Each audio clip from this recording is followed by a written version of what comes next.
Hey guys, it's Windham, your filthy casual, and I'm actually going to do a few videos in the next few days, but I figured I needed something other than movie reviews on this channel. All the movie reviews are going to be labeled as 250. Other ones that are just for fun are going to be something else. I wanted to talk about something that I've kind of been Googling and I guess searching for on YouTube, and sometimes they have tips and sometimes they don't, and sometimes it's those weird instructional videos that like nobody really cares about. I'm going to talk about dealing with having your heart broken, how to deal with heartbreak, which sucks a lot. I've dealt with extreme heartbreak a few times, I guess. Sometimes not as much as others. And I would say that there are different categories as well.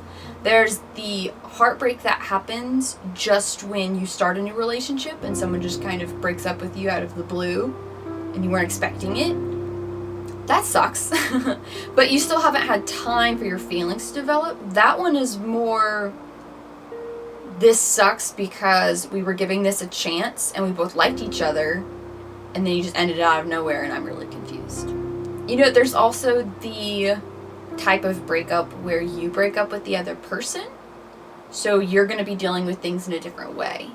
You know what I mean? There's the type of breakup that's mutual, which is just a bunch of sadness everywhere. And then there's also the type of breakup where your heart is just completely ripped to shreds, where the other person ended it and you didn't want that.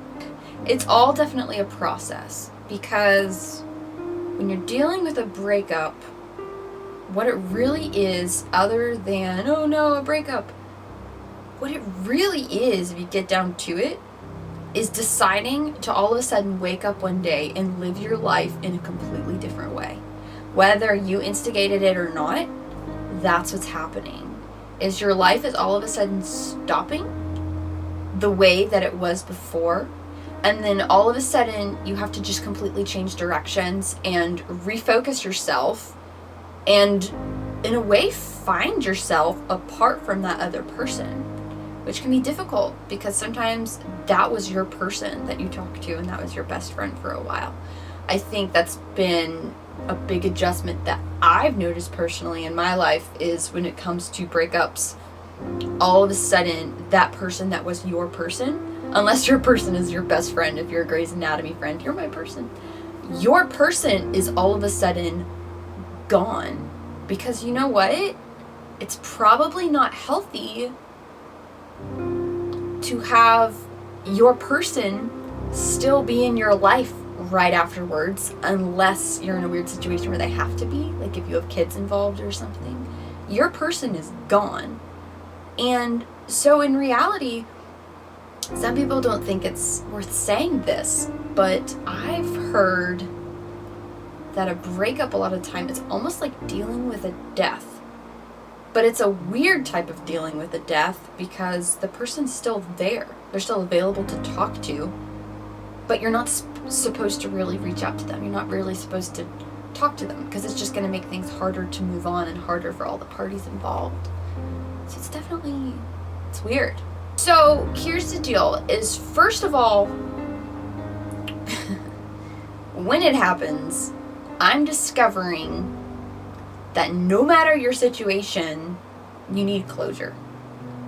Because you do not want to be in a situation where 3 years down the road, you're saying, what if? What if, what if, what if? You need to make sure that your decision of a breakup, first of all, that it is indeed a breakup. You need to define. Don't say, oh, we'll take a break, if you don't mean that it's a break.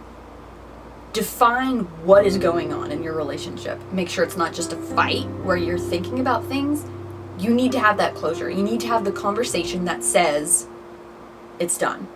And I also think that if you can both be adults and sit down and talk about what went wrong after the initial breakup talk, because the initial breakup talk is going to be awful. And I know I react in ways where I just get scared and I have mouth vomit And I don't necessarily act maturely in the moment because it's emotional. When you guys have both have to have had some space to back off, if you've already defined what is going on between the two of you, then you need to come together, either in person or on the phone is probably preferable, because sometimes in person there's too much history to like look at that person. And you need to really just have that conversation. And you really just need to be like, hey, this is what went wrong. This is why this is a problem. These are things that I'm realizing about myself as I've kind of taken a step away from you. And here's why this is good. And if you can, just be kind, especially if you're the person that did the breaking up with the other person. Be kind. Like, don't be a jerk. It's really hard. And if they're holding it together, go them. They'll probably break down. I know, I've been there. So I personally feel like you need to have that closure just for the sake of not having to wonder, and also for the sake of not sitting around wondering if they're coming back. Then I like to have a day of well, not even a day. I think it depends on the type of relationship. If you guys were in a relationship for like 7 years, it's definitely more than a day or two. If you guys had a relationship for 6 months, but maybe it was a really, really intense relationship, maybe you have more than a day or two. But I like to give myself a time frame of maybe about 2 weeks. No, I like to give myself a time frame of maybe about 2 days to a week of moping, where I feel like complete crap.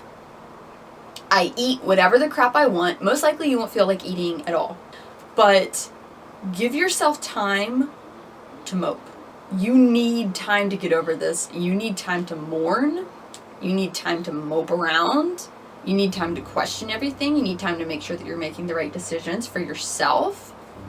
And, you know, just give your permission time to mourn that. Because, like I said, you're starting a new chapter of your life. Your life is beginning. You're starting this new adventure. It's important to give yourself that time to kind of be sad and accept it. But don't be depressed about it if you can help it. Like, be sad, think about everything, and let yourself feel that pain. Because it friggin' hurts. It hurts so bad, and that's okay. That's a good thing. It means that you had feelings for that person, or it means you were taken off guard, maybe if you hadn't developed those feelings yet. That pain that you're feeling, it means that it was real. And so don't think that you're a weak person or think less of yourself simply because you're feeling that pain.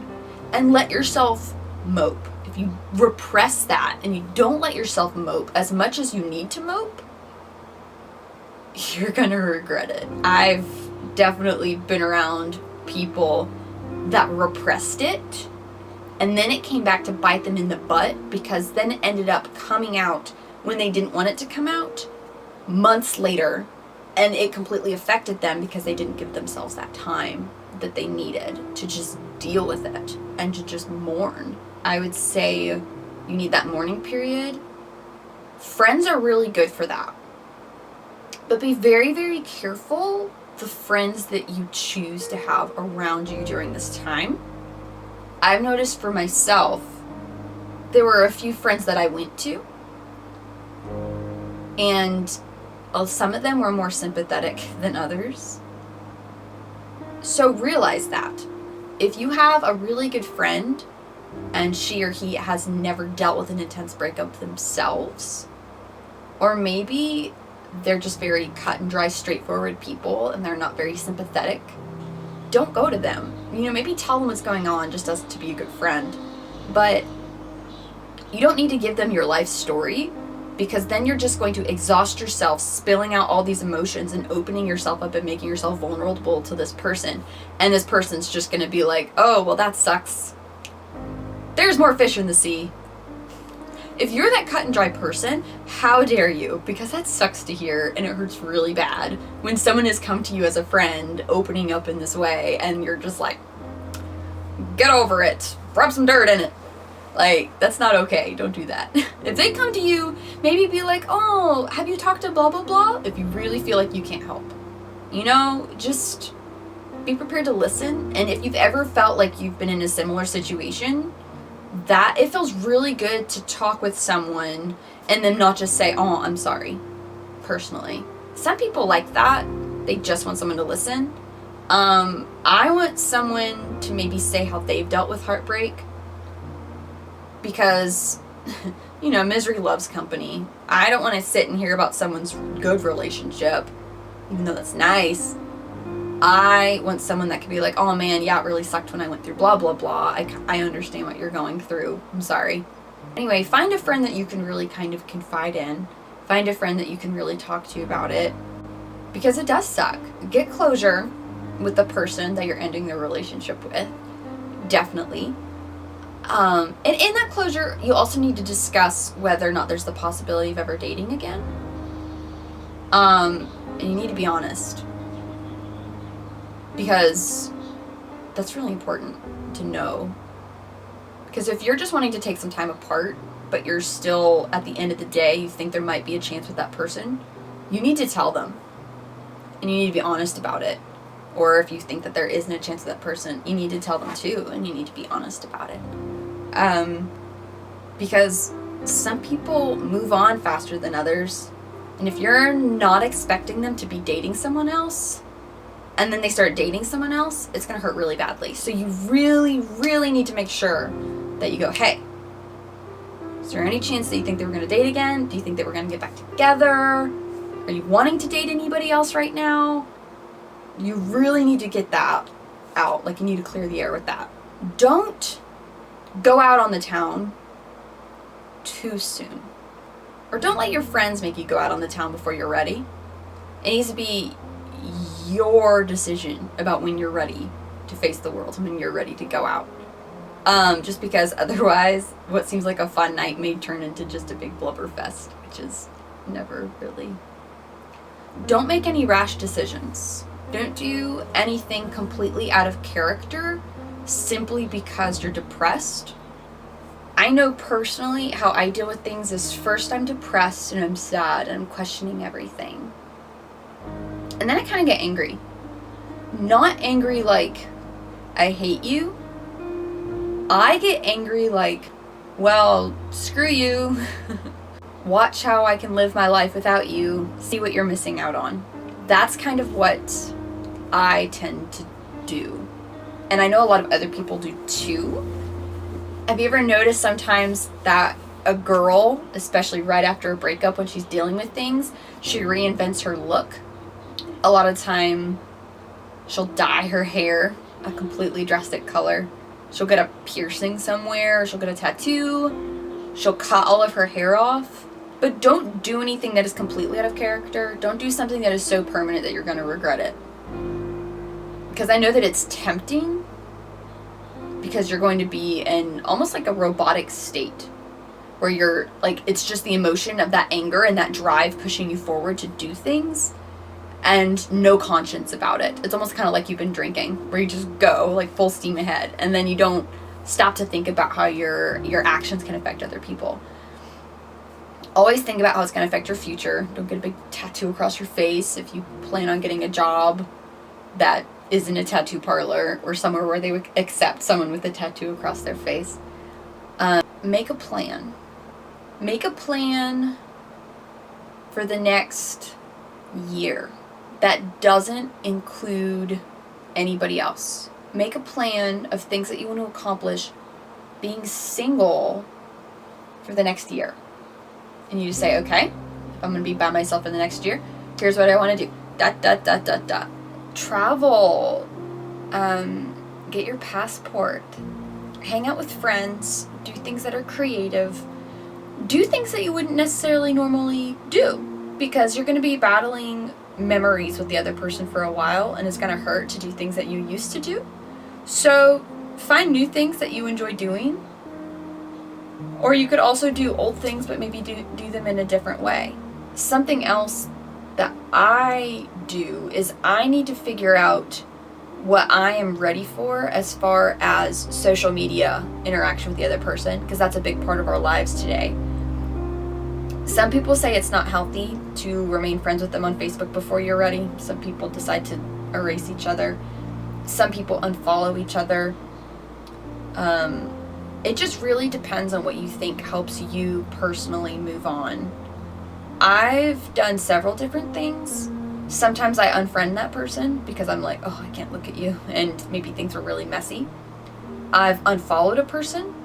Usually if I unfollow a person, though, it's because I broke up with them and I'm worried that I'm going to accidentally like something that they post, and then it's just going to be really painful for them and make them go, why did she just like this? That's so mean. Why would she do that? That's really rude. So yeah, I would say figure that out. I've also something else. Try a few different things and see what helps you deal with things the most. Like, I know that sometimes maybe they weren't one of my favorites that I got notifications about before. Sometimes I make that person a favorite and get notifications from them every time that they post something. I've realized sometimes that it hurts more when something will randomly pop up in my news feed, as opposed to my phone getting a notification that they uploaded something, because then I can kind of prepare myself mentally and emotionally to go and see what they posted later when I'm ready for it. And sometimes I don't want to go look at all, but I know that it's there.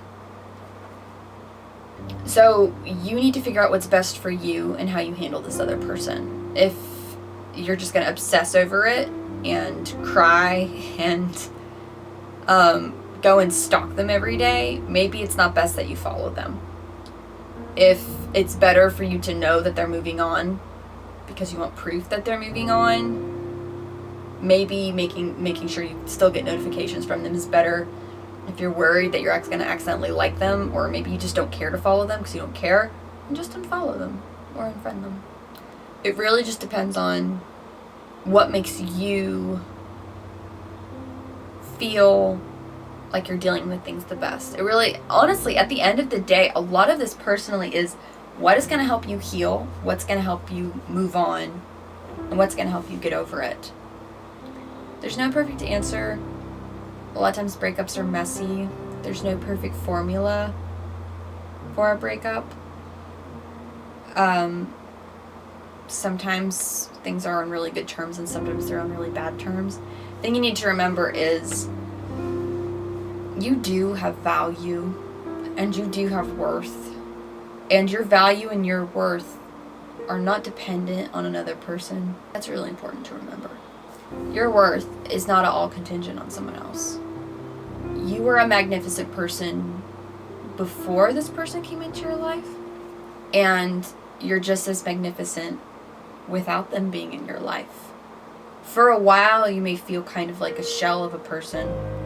Afterwards, you may just feel completely empty because you don't know how to function. Sometimes you may never completely get over it. It happens. And you know, sometimes you're not going to be able to deal with stuff so much because maybe you and that other person ultimately are supposed to be together. You guys just kind of have to grow apart for a while. And maybe you might be one of the lucky ones that gets that. But just always remember that you have worth and that you have value. And I'm not going to say that there will be someone else out there for you. A lot of the time, for most people, there will be. Sometimes there won't be. But you are no less important simply because you're alone and you're not dating anyone. And the world is going to try to tell you differently. The world is going to try to tell you that your value is based on having someone that thinks that you're attractive. It's kind of part of an old way of thinking that you have to be with someone else to be happy.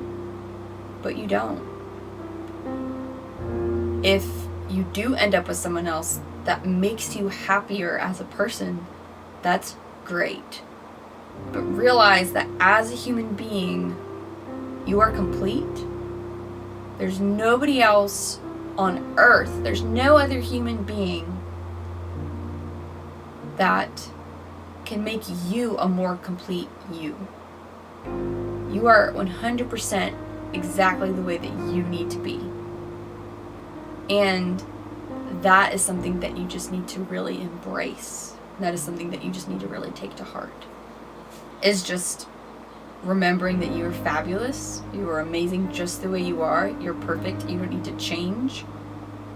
And being by yourself is okay. We no longer live in a society where if you're not married, you're destitute on your parents. Nowadays, we live in a society where you can be by yourself and be independent and be 100% okay and be happy and have a fulfilling life with your friends or your pets or your job. There are things that can fulfill you that don't have to be being with someone else. And I think that's something that's really important to remember. Anyway, it's that Filthy Casual. Thanks for tuning in, guys. I might call it Casual Talk. Yeah, I like that. Casual Talk.